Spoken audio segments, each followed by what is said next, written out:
The $12 billion collagen market is, well, built on a fundamental scientific problem it never discloses on its packaging.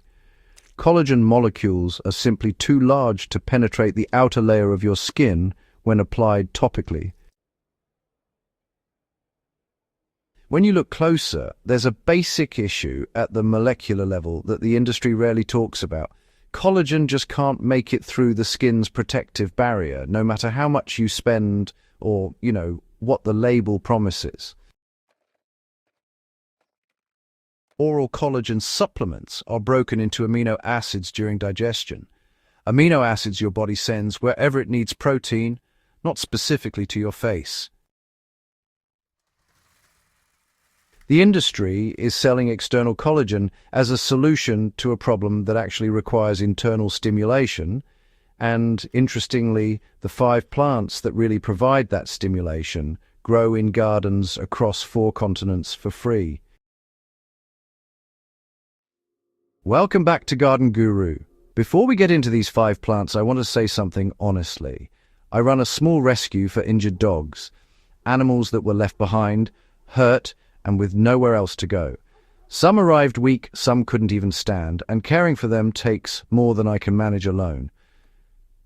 Right now, I'm doing what I can to keep them fed and recovering, but it's not always enough. I'm looking for a few kind people who might be willing to help carry this with me. If you feel moved to help, even something small matters, you can support through PayPal or by using the Amazon link in the description. It all goes back into their care. Thank you for hearing this. Let's continue. The Garden Guru membership covers the complete growing guide for each of these 5 plants, variety selection, soil preparation, companion planting for the herbs, and the harvesting and processing methods that extract the active compounds for both topical and internal use. Link in the description. Before we cover the plants themselves, the suppression mechanism deserves 1 paragraph because understanding it changes how you evaluate everything the beauty industry sells. You cannot patent a plant that grows wild in the wetlands of Sri Lanka. You cannot trademark a berry that self-seeds across the mountains of Tibet. When a solution cannot be owned, it cannot generate premium pricing. When it cannot generate premium pricing, it does not receive marketing budgets. When it does not receive marketing budgets, consumers never learn it exists. Pharmaceutical companies fund research that supports patentable products. Cosmetic companies fund studies that validate proprietary ingredients. Universities pursue grants from available funding sources. The funding sources favor patentable interventions. A self-seeding plant that anyone can grow threatens this entire structure, not through conspiracy, but through economics. The first is Gotu kola, Centella asiatica, and of the 5 plants on this list, it is the one with the most thoroughly validated peer-reviewed research documenting its specific effect on human skin fibroblasts. Gotu kola grows in moist tropical and subtropical environments. In temperate climates, it can be grown as a container herb or as an annual in the vegetable garden. It spreads by stolons in the same way strawberries spread, making it easy to propagate once established. The active compounds responsible for its collagen-stimulating effect are triterpenoids, specifically asiatic acid, madicasic acid, and asiatic acid, collectively studied as TECA, or titrated extract of Centella asiatica. The mechanism: asiatic acid activates the transforming growth factor beta receptor pathway, sending a direct molecular signal to fibroblasts instructing them to produce more collagen. This is not cosmetic surface effect. This is the machinery of skin cells being activated to manufacture structural protein. The European Medicines Agency published a formal assessment documenting that Centella asiatica promotes fibroblast proliferation, increases collagen synthesis, increases intracellular fibronectin content, and increases mitotic activity in the germ layer of skin. A 2025 clinical study on 88 participants found symptom scores dropping 66% after 2 weeks. For the garden, Gotu kola grows best in consistently moist, slightly acidic soil with partial shade. It performs well at the base of water features in bog garden conditions or in containers kept consistently watered. Harvest young leaves regularly. The same management that keeps it from becoming invasive also maintains the highest concentration of active compounds in young growth.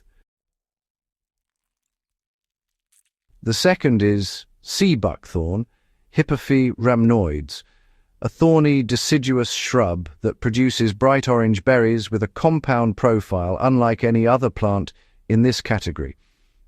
Sea buckthorn is actually one of the very few plant sources of omega-7 fatty acid, a palmitoleic acid, which is naturally present in human skin and plays a role in cellular communication and tissue repair. It's also a nitrogen fixer, making it a soil-improving plant that benefits companion plants in its vicinity. The thorns that make harvesting difficult explain why commercial sea buckthorn berry products command significant prices, but in a home garden, that harvesting inconvenience is manageable.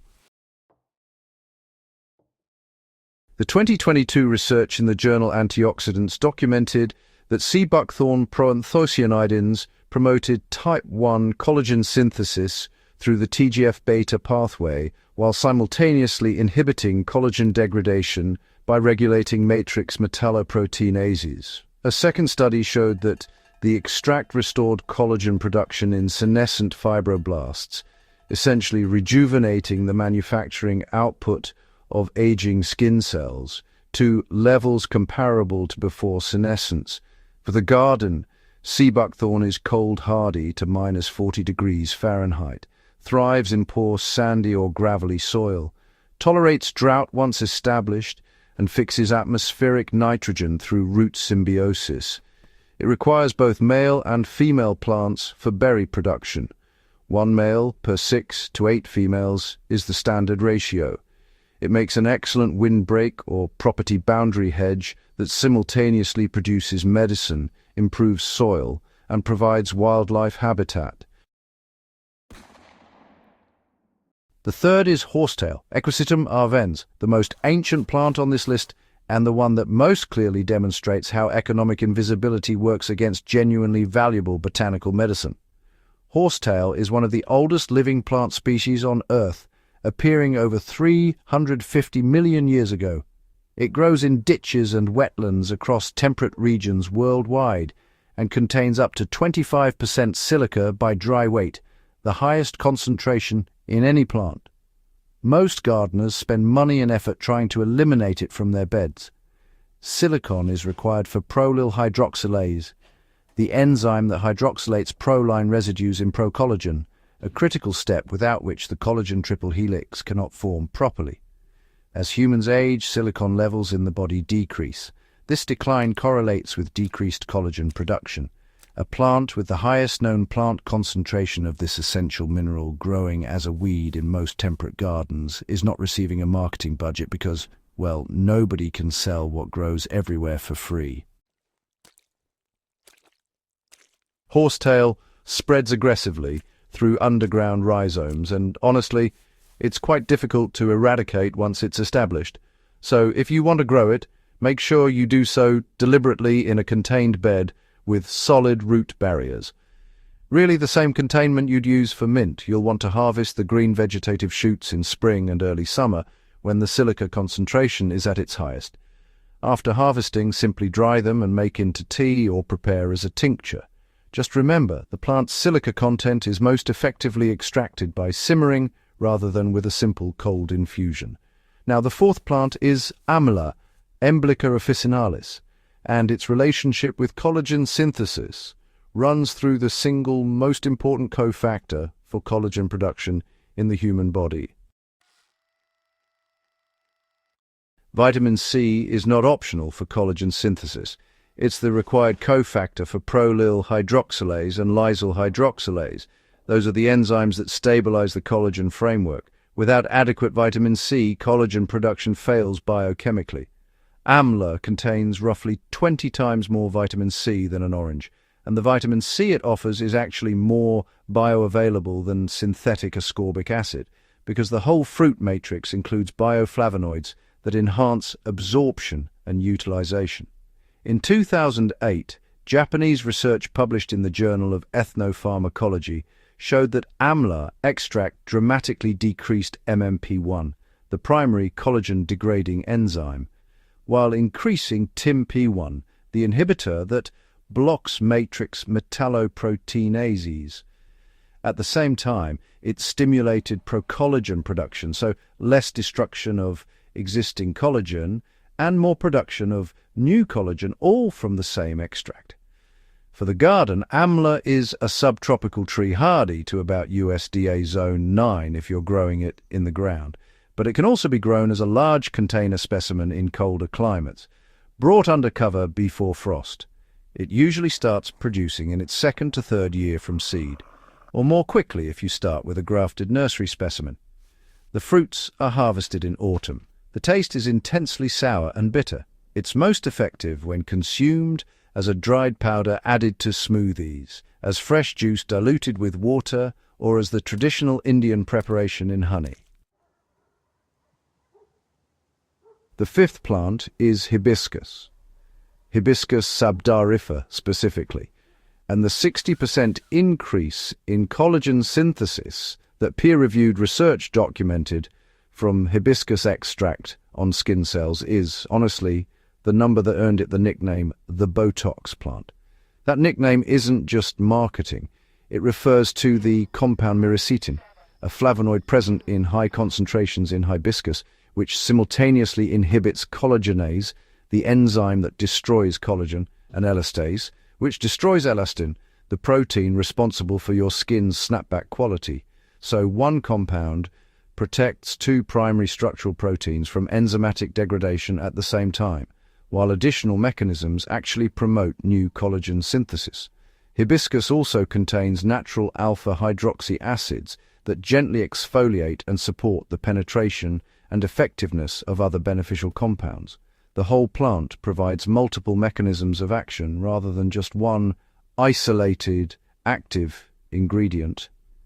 And that's exactly why traditional medicine practitioners valued it for skin health centuries before analytical chemistry could explain what they were seeing. For the garden, Hibiscus sabdarifera is an annual in temperate climates and a perennial in tropical and subtropical ones. It grows vigorously in full sun with well-drained soil, easily reaching 1 to 2 meters in a single season. The calices, those fleshy red structures that remain after the flower falls, are the main medicinal part and the component used to make hibiscus tea. You want to harvest the calices when the petals have fallen and the calyx is full and deep red. They can be used fresh, dried or tinctured. 5 plants, each one documented in peer-reviewed literature, each one with centuries of traditional use that came long before laboratory confirmation, each one growing in gardens or wild environments without needing the supply chain that makes the collagen industry's products so expensive. Honestly, growing them is the most practical response to an industry that charges $40 to $400 for solutions that simply cannot do what a plant in your garden does for free. Subscribe to Garden Guru and join the membership for the complete cultivation guide. See you next time.